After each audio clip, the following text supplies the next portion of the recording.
Excuse me, আমাকে একটা কলা দিন তো। ঠিক আছে, আপনি দাঁড়ান, আমি এখন দিতে। না না, কলা না, আপনি আমাকে একটা চিপস দেন। ঠিক আছে, দাঁড়ান, দিতেছি। না না, সরি সরি, চিপস না, আপনি আমাকে একটা ওই হানিকম্বের রুটি দেন। আচ্ছা, আপনি ঠিক করে কোন তো আপনার আমি কি দেবো?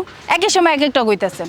আচ্ছা ঠিক আছে, আপনি একটা কাজ করেন, আপনি আমাকে 5 হালি কলা দিয়ে দেন, তারপর 10টা চিপস দিয়ে দেন, আর হানিকম্বের যতগুলো ব্রেড আছে আপনার এখানে সবগুলো দিয়ে দেন। তাই না? আচ্ছা, তাইলে আপনি কোন এখানে যতগুলো পানির বোতল আছে সবগুলো আপনারে দিয়ে দিই।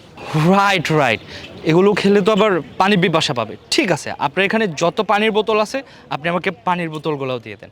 আচ্ছা, আপনি কি কেনার জন্য আইছেন না আমার সাথে মজা করতেছেন? না না, আমি মজা করবো কেন, আমি সত্যিই বলতেছি, আপনি আমাকে দিয়ে দেন সবগুলা। শুধু পানির বোতল নেবেন কেন? আমার পুরো দোকানটাই আপনি কিনালান। আপনার কাছে টাকা আছে? গুড আইডিয়া, খারাপ হয় না। ঠিক আছে, কোনো সমস্যা নেই, আপনি আমাকে বলেন যে আপনার এই দোকানে যত মাল আছে সবগুলো মিলে কত টাকা হবে, আমি কিনে নিব। 1,00,000 টাকা। 1 লাখ টাকা? হ্যাঁ, কোনো সমস্যা নাই, আমি আপনাকে দিচ্ছি এখন। এই যে নিন। এই টাকার বান্ডিল দেখে তো মনে হইতেছে এই জায়গায় 50,000 টাকা আইব। আমার মনে হয় আপনি কানে কম শোনেন। আমি তো কইছি আমার দোকানে যে মাল আছে সবগুলো 1,00,000 টাকা দাম। সরি সরি, আমি কানে কম শুনি না, আমি ঠিকই শুনছি, আমার খেয়াল ছিল না। আমি এখনই দিচ্ছি, এই যে এখানে আরও বাকি 50,000, টোটাল 1 লক্ষ। আচ্ছা, দোকান দিয়ে কি করবেন আপনি আমারে কোন তো?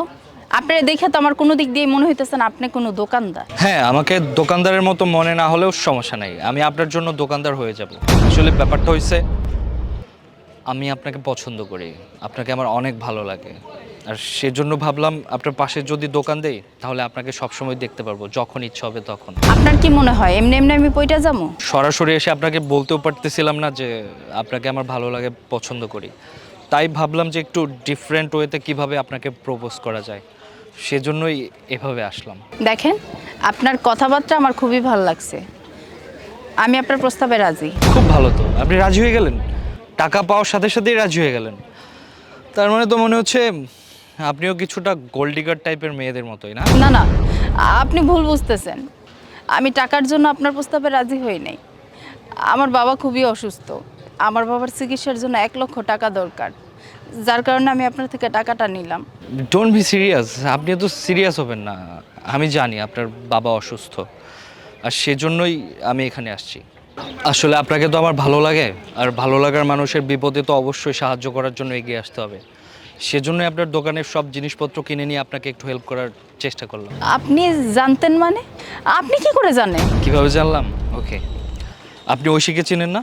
আপনার ফ্রেন্ড ঐশী, ও হচ্ছে আমার কাজিন, ও সব কিছুই জানে আমি আপনাকে কতটা পছন্দ করি, আর ও আমাকে আপনার বাবার অসুস্থতার কথাও বলছে, সেজন্য আমি ওর প্ল্যান অনুযায়ী এখানে আসছি, আপনাকে হেল্প করার জন্য, পাশাপাশি আমার মনের কথাটাও বলার জন্য।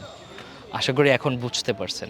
ও আচ্ছা, হ্যাঁ, এখন আমি বুঝতে পারছি। আচ্ছা, সবই তো বুঝলাম, কিন্তু একটা জিনিসই তো বুঝতে পারলাম না, আমি যে আপনাকে প্রপোজটা করছি, আপনি কি আমার প্রপোজাল অ্যাকসেপ্ট করছেন নাকি করেন নাই, নাকি আপনার নীরবতাটাকেই সম্মতির লক্ষণ ভেবে নিব? আপনি তো আমার অনেক কিছুই বইলা দিলেন, গোল্ডিগারও বইলা দিলেন, এখন আমি ভেবে দেই। ইটস ওকে, ভাবেন, একটু তাড়াতাড়ি ভাববেন, আমি আবার আসবো, আসি।